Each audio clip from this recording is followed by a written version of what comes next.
Hype TV people! Right then folks, little quick video. We're doing a little small job in this bungalow, and I thought this might be helpful for some of you viewers at home, as in different options when removing a wall. So, we're removing this wall behind me, yeah? So from where my hand is there, all the way back to here.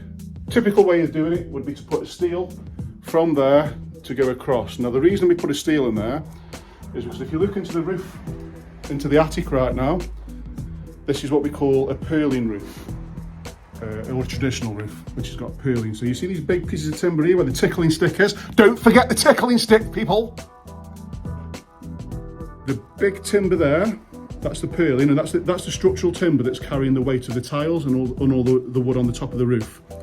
So the pieces that go across the top here, these bits, these are the ceiling joists, and these are what you'd screw your plasterboard to take the ceiling. So if you bear in mind that the span of this house, it's a bungalow, so if you stand over here and look at the distance from there, obviously this wall's coming out. This wall's also coming out.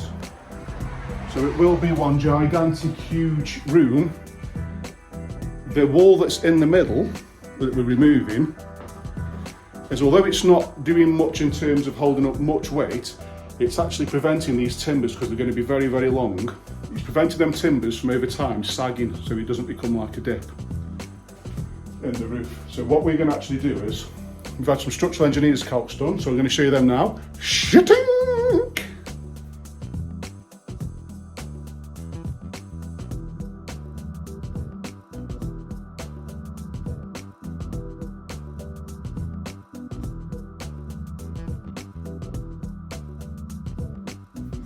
So we're actually going to put timber supports in. So this is just a different way of supporting these timber joists by putting bigger timbers alongside and being bolted, so that it stops the sag in the joists, which then allows us to remove the wall quite safely, and it stops them from sagging.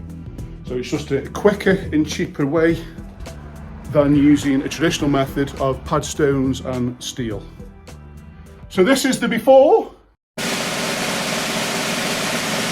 So now, as you can see, we have one great big open plan room. So, thing to bear in mind, folks, is I thought there was trusses up there, and on this particular roof, this is a traditional roof, so therefore it has these things called purlings. And what's a purling? The purling is that great big chunky piece of wood there, which goes all the way across the house, and that's carrying the weight of these ceiling joists. And all these ceiling joists are doing here is carrying a plasterboard for a start, so it's got a little bit of weight on it. But then also what it's doing, and I've done this in other videos, is if you imagine that the roof is like a triangle, so I'm going to draw an imaginary triangle there. The bit that goes across the bottom of the triangle is this piece here, and what that does is stops the roof from going at a pitch to collapsing and going flat.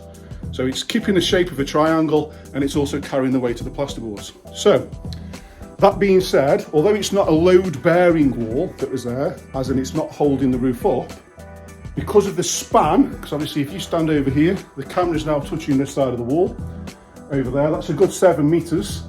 So in time, there's nothing stopping that with the weight of the plasterboard, because there's nothing in the middle, there's nothing stopping it from dipping. So you'd have like a bulge in your ceiling, because this wood over time will drop. So, as I said on the previous video, and on this one, I'll just put it up now, the structural engineer has give us some dimensions, shows shitting.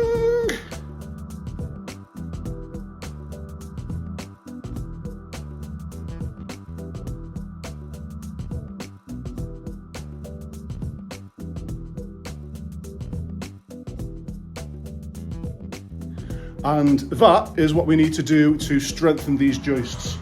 So he's spec'd some 6-inch timbers by 2-inch, so 6x2s.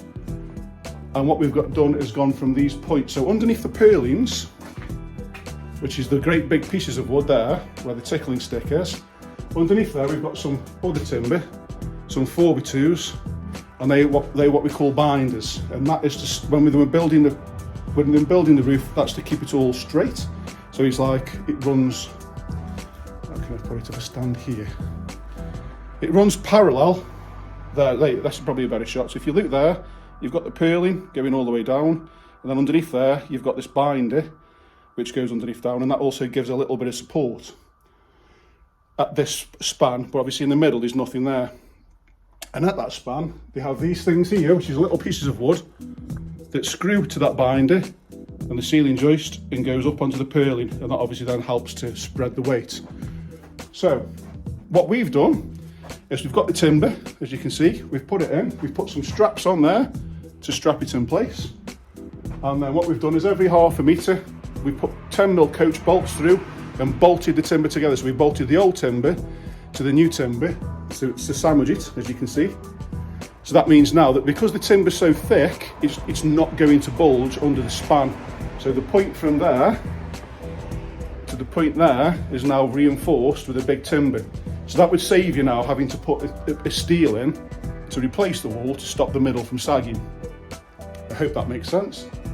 And then what we've done, which the structural engineer didn't do, but I wanted to do just to make sure, is I've then added more hangers. So hangers are these pieces of wood. So I've added more wood to strap the new pieces of timber to the purling all the way up on every single one I put in. The reason I've done that is because in my head is those timbers are quite heavy, and because we've added more weight on there, okay, the timber's not going to sag in the middle, but the thing that's holding all that weight are these binders and that hanger there. So it's like in my head, all we've done is transferred the weight onto a piece of 4-inch timber, which isn't a good thing, in my opinion. So hence why I've put a hanger on every single one I've done to spread the weight. Again, that's not spec, it's just something that I've done to make sure so I can sleep at night. So in a nutshell, folks, that is it. That is a cheaper alternative and a lot quicker alternative to just buying a steel, chucking it in with some pad stones, and you haven't got anything going across your ceiling now, so you haven't got to box anything in, so you've got a nice clean flat ceiling. So use bigger timbers and use them reinforced. And that's it, folks. Maybe that's helpful, maybe it's not, but I thought I'd do a video anyway. And that's it from me, folks. I'll see you soon. Mwah!